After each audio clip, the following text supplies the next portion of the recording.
मैं आपको आरएसआई का एक ऐसी हिडन टेक्निक बताऊंगा जो आपके ट्रेड्स को 10 गुना बेहतर कर सकती है। आरएसआई सिर्फ इंडिकेटर नहीं है, ये एक पावरफुल ट्रेडिंग वेपन है। आज हम दो हाईली एक्यूरेट आरएसआई की स्ट्रैटेजी डिस्कस करेंगे, जिसमें दूसरी वाली ने मुझे काफी प्रॉफिट बनाकर दिया है। शुरुआत हम बेसिक से करेंगे और एडवांस लेवल तक आरएसआई को एक्सप्लोर करेंगे। जैसे आरएसआई क्या होता है, आरएसआई में ट्रेड कैसे लें, आरएसआई डाइवर्जेंस क्या होता है, और प्राइस एक्शन के साथ आरएसआई को कंबाइन करके हम ज्यादा प्रॉफिट कैसे बना पाएं। सिंपली इसको यूज करने के लिए सर्च करें रिलेटिव स्ट्रेंथ इंडेक्स और इस पर क्लिक करें।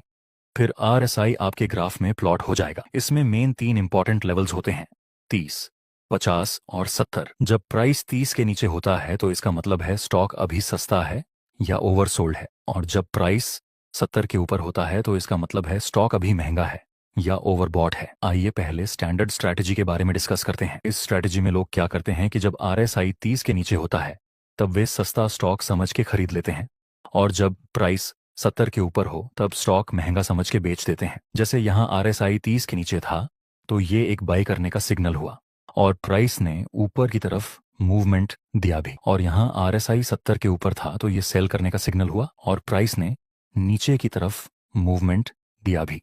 लेकिन ये स्टैंडर्ड स्ट्रैटेजी है, जिस वजह से इसमें हमें फेक सिग्नल मिलने का रिस्क भी ज्यादा रहता है। आप देख सकते हैं यहाँ आरएसआई 30 के नीचे था, तो अगर हम सिर्फ आरएसआई को देखकर खरीदते तो यहाँ हमारा स्टॉप लॉस हिट हो जाता, और यहाँ आरएसआई 70 के ऊपर था और सिर्फ इसको देख के हम बेचते तो भी हमारा स्टॉप लॉस हिट हो जाता। ऐसे फेक सिग्नल को अवॉइड करने के लिए आपको आरएसआई डिवर्जेंस का यूज करना चाहिए। एक जरूरी बात, अलग अलग टाइप्स के डाइवर्जेंस होते हैं और लास्ट में मैं आपको ये भी बताऊंगा कि इन तीनों में से कौन सा डाइवर्जेंस स्ट्रांग है।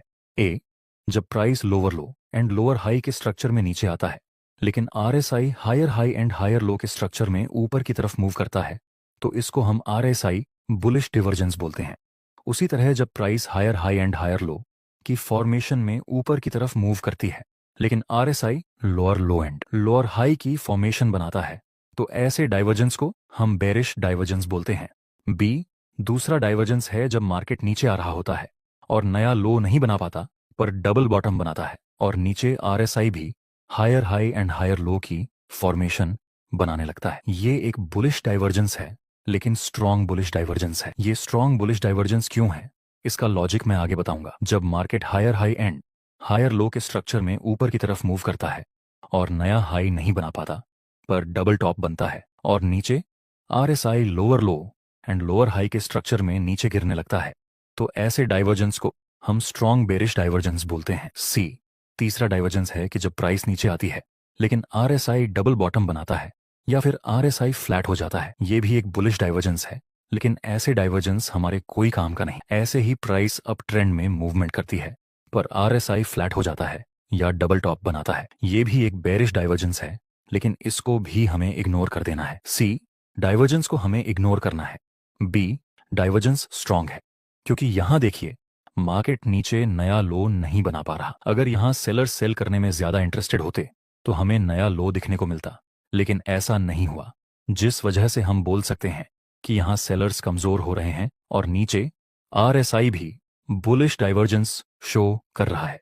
यहां हमें प्राइस में और आरएसआई में दोनों में सेम सिग्नल मिला सेलर्स की वीकनेस का, इसलिए ये एक स्ट्रॉन्ग बुलिश डाइवर्जेंस है। ए, डाइवर्जेंस नॉर्मल है क्योंकि अभी ये प्राइस तो नीचे मूव कर रही है, प्राइस में हमें कोई भी ऐसा सिग्नल नहीं मिला कि सेलर्स कमजोर हो रहे हैं। यहां सिर्फ और सिर्फ आरएसआई में ही सिग्नल मिल रहा है बुलिश डाइवर्जेंस का, इसलिए ये डाइवर्जेंस नॉर्मल है। और सी डाइवर्जेंस में तो प्राइस में भी कोई डाइवर्जेंस नहीं मिलता और आरएसआई भी सिर्फ फ्लैट है, इसलिए ऐसे डाइवर्जेंस को हमें इग्नोर कर देना है।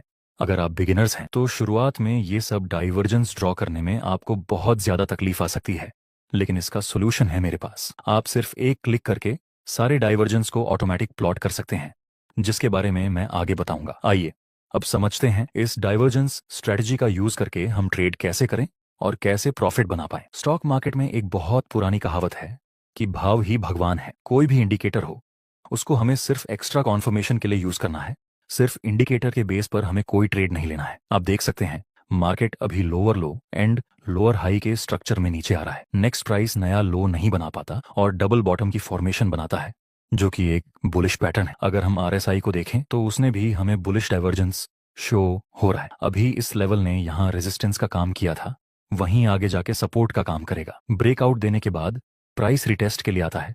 ऊपर से बुलिश और कॉन्फर्मेशन कैंडल की फॉर्मेशन मिली। प्राइस में हमें सेलर्स की कमजोरी दिखाई दे रही है और आरएसआई में भी बुलिश डाइवर्जेंस मिला। इस वक्त प्राइस और आरएसआई दोनों सेम सिग्नल दे रहे हैं। अब हम इसमें बाय में एंट्री कर सकते हैं। स्टॉप लॉस इस बुलिश कैंडल के लो से थोड़ा नीचे और प्रॉफिट टारगेट रखेंगे 1 से 2 या फिर नजदीकी रेजिस्टेंस के पास। आपको क्या लगता है हमारा प्रॉफिट टारगेट हिट हो जाएगा?